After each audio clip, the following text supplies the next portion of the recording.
D'abord, un conseil pour les médias. Donc, je vous parlerai d'abord. Vraiment éviter les rumeurs.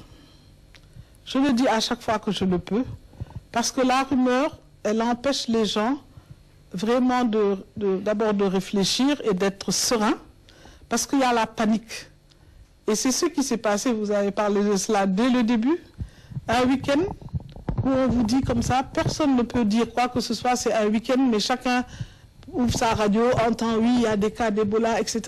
Mais il y a des gens qui se sont terrés chez eux, il y a des gens qui ont eu extrêmement peur, il y en a qui pleuraient, il y en a qui nous appelaient pour dire, est-ce que c'est vrai? Donc vraiment, il y a eu une vraie panique.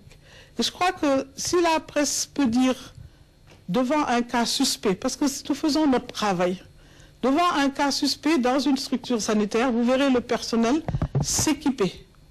Donc, mettre des masques, mettre des gants, avoir une belle grande blouse. Donc, tout de suite, on se dit, il y a un problème.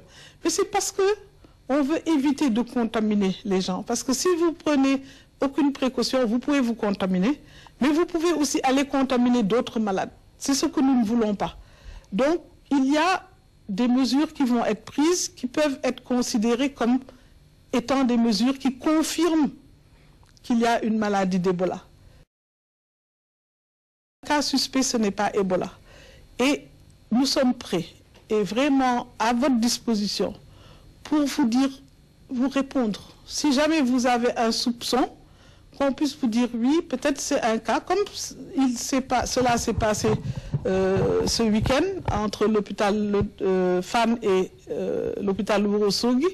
On vous aurait dit, c'est vrai, ce sont des malades dont les signes pourraient être, mais nous ne savons pas encore, ce n'est pas sûr du tout.